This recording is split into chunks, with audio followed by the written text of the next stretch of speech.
Wala po bang ginagawang assessment yung ahensya para makita po kung epektibo pa ba itong mga programang ito like TUPAD, 4Ps, AIX, AKAP? Saan na po tayo patungo ngayon? Okay, kanina lamang po ay bisita natin si ASEC Irene Dumlao at sinagot niya na po. Ma'am, reaction lang po on what came out over the weekend, yung pag-endorso po ni Vice President Sara Duterte sa alyansa candidates, Congresswoman Camille Villar and Senator Amy Marcos. Good morning po, ma'am. Wala po bang ginagawang assessment yung ahensya para makita po kung epektibo pa ba itong mga programang ito like TUPAD, 4Ps, AIX, AKAP, para po maiangat yung well-being, welfare ng ating mga kababayang mahihirap at para malaman din po or mapag-aralan ng ating ahensya na baka meron pang mas magandang programa na pwedeng makatulong pa po, no, na talagang matugunan yung kagutuman, yung kahirapan dito sa ating bansa. Kung kung babalikan natin yung 4Ps law, nakalagay doon na dapat an impact evaluation study should be conducted. In fact, meron po. Yung mga naunang taon, meron ng mga isinagawa na impact evaluation studies. And sa kasalukuyan, meron po tayong kinomission na pag-aaral para makita din natin, no, kung ano na ba yung naging epekto nung programa. Ba, ASEC, yung dagdagan yung 3,000 pesos na ibinibigay sa kanila para naman mas makaangat sila sa kanilang pamumuhay? Yes, isa po yan doon sa tinitignan, no, kung akma pa ba yung halaga na tinatanggap nila para ma-address yung pong gaps sa pamilya. Pia Gutierrez, ABS-CBN News. Nabanggit niyo po na magkaiba po yung standards or yung metrics na ginamit dun sa survey compared to yung pang-measure po ng government, no? So using po yung metrics na ginagamit po ng DSWD, where are we now in terms of our goal to eliminate hunger in the Philippines? Are we on target? At gaano po kalaki yung, kumbaga, yung difference po nung pinapakita sa survey at yung lumalabas po sa inyong mga pag-aaral? Pia, unang-una, it's the Philippine Statistics Authority, no, na kasama po natin sa pag-aaral. Yung sa pag-aaral na nabanggit ko, yung Family Income and Expenditure Survey, sila po ang nagsasagawa niyan. But sabi ko nga po, ito ay reference ng aming pong ahensya to assess yung implementation noong mga iba't ibang social protection programs and services. Batay naman po doon sa mga gaya nung lumabas last year, no, na bumaba yung poverty incidence sa ating pong bansa, we can say na nag-gain po ng traction yung mga ipinapatupad nating programa, kagaya nga po ng Walang Gutom program, yung Walang Gutom Kitchen, Tarabasa, and of course yung 4Ps, yung SLP, and Kalahi Seeds, among other social protection programs and services of the department. And batay nga po doon sa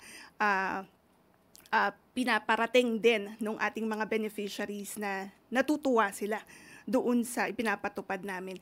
Yun po yung driving force, actually sa motivating force for the department to continue expanding the program implementation and further developing initiatives para mas mapagbuti nga po yung pang social protection agenda natin.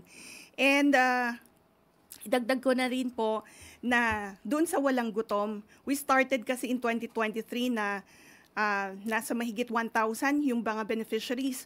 The following year, nag-expand tayo to 150,000 and ngayon, nasa 300,000 household beneficiaries na yung ating nasuserve. So, ibig sabihin po, talagang malaki na yung naiaambag ng ating pong ahensya sa paglutas nga po ng problema ng kagutuman and malnutrition. Clay Pardilla, People's Television.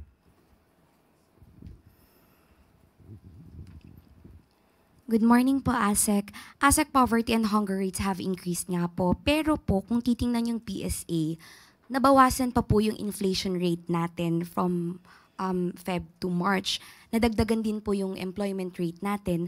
Paano po natin nire-reconcile yung mga ganitong datos and how optimistic is the government na mababawasan po for the month of April?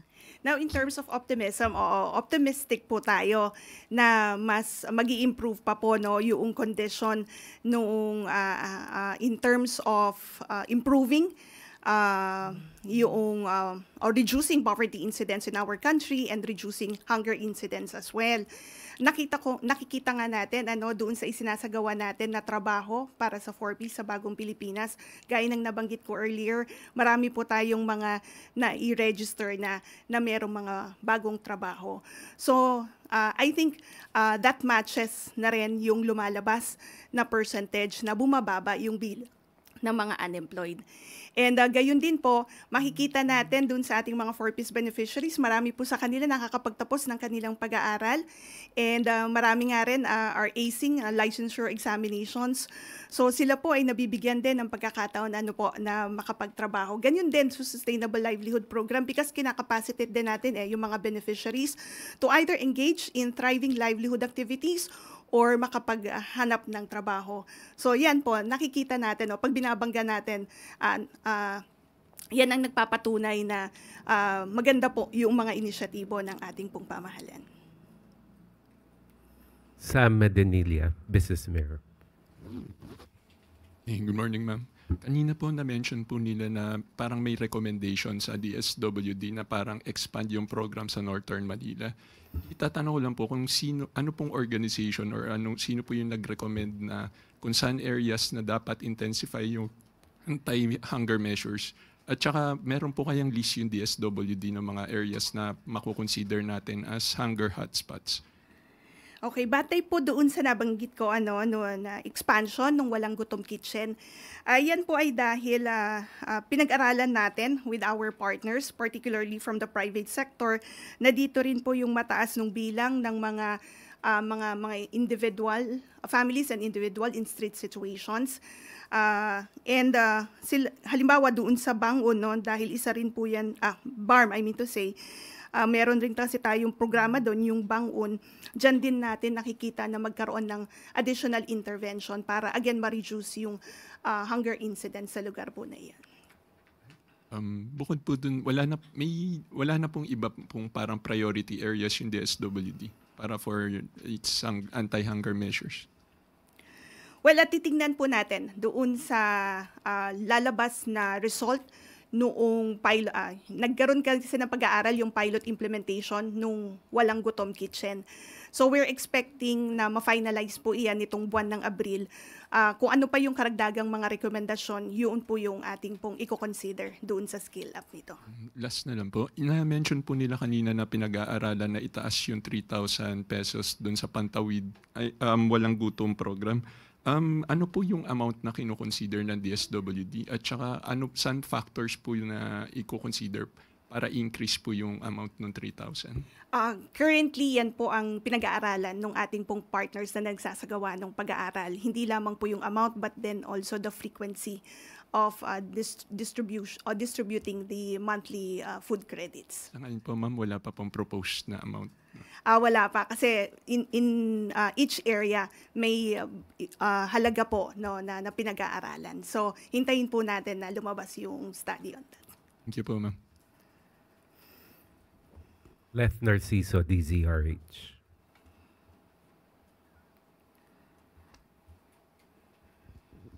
ASEC, ma'am, dun po sa mga nakagraduate na ng 4Ps, may datos po ba ang DSWD kung ilan sa kanila yung nagtuloy-tuloy yung pag-ahon at ilan din naman yung bumalik as beneficiaries? Okay, batay doon sa aming pinakahuling tala, nasa mahigit 700,000 household beneficiaries yung naka-reach ng level 3 o yung self-sufficiency level. Ibig pong sabihin, sila na po yung kaya na tumayo sa kanila pong mga paa. In fact, sila nga po yung mga nag-exit na mula sa ating programa. Ngayon po, ang DSWD in coordination with the local government units, tinitiyak nga po na hindi pumuling bumaba yung kanilang level of well-being. Kung kaya, kapag nagsasagawa tayo ng Pugay Tagumpay o yung graduation strategy for our 4Ps beneficiaries, pati po yung mga case folders nila ay tinuturn over natin sa LGUs para mabantayan po and then make sure that, again, appropriate interventions are being given to them, especially that, as I've earlier mentioned, that there are shocks or unwanted events or crises that might affect the family. So kinakailangan po na we could promptly provide necessary support para, again, hindi po muling bumaba yung kanilang level of well-being. Any more questions related to food, security, hunger, or poverty? If there are none, thank you, Yusek Irene. Yusek Claire. Thank you very much, ASEC Irene Dumlao ng DSWD. So maaari na po nating i-excuse si ASEC Irene Dumlao. At handa na po tayong sagutin ang inyong mga katanungan. Sam Medanilia, Business Mirror. Good afternoon, ma'am. Tatanong ko lang po, ma'am, kung ano po yung update dun pagdating sa ginagawa na measures ng government sa reciprocal tariff with the US. Last week na mention po ni Sir Go na parang plano niya magpunta sa US for negotiation. May date na po kaya kung kailan?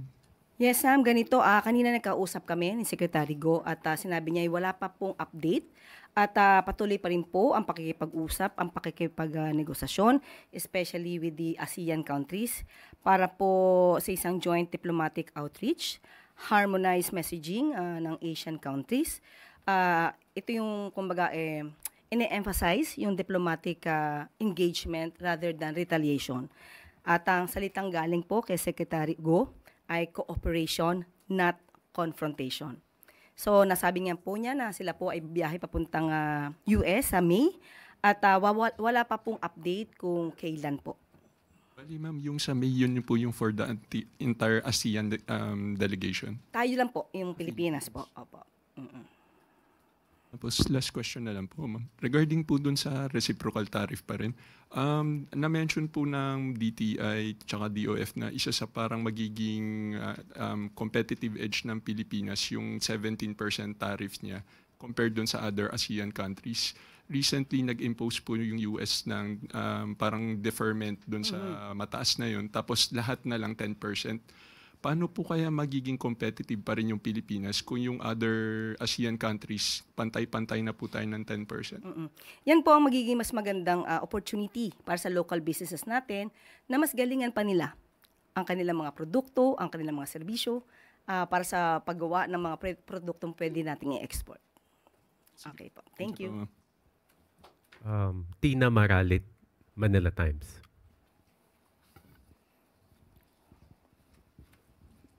Good afternoon, ma'am.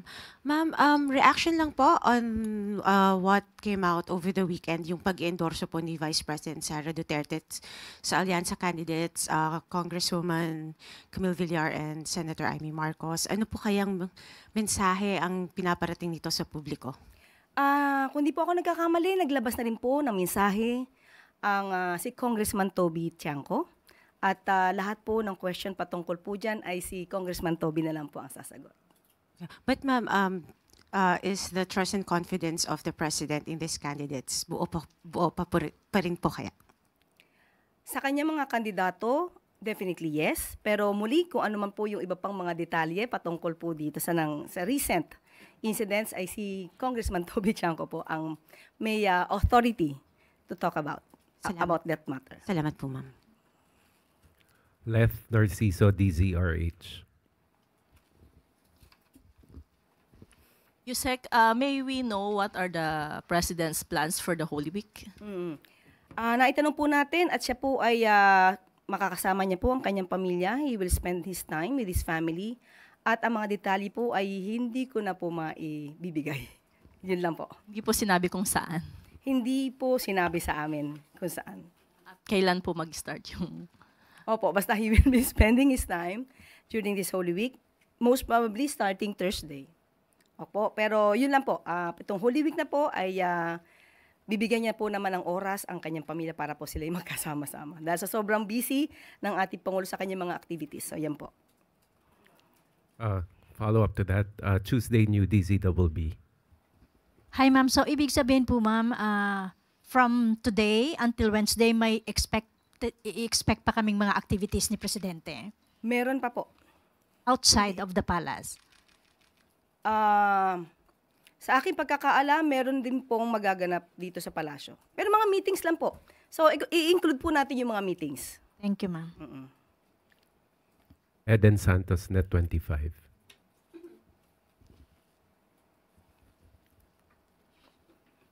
Good morning po, Yusek. Sa last sona po ni Pangulong Ferdinand Marcos Jr., yung third sona niya ay hinighlight po yung pagkamit po ng gobyerno sa food security po ng Pilipinas. At ngayon po ilang buwan na lang, malapit na ulit yung kanyang SONA.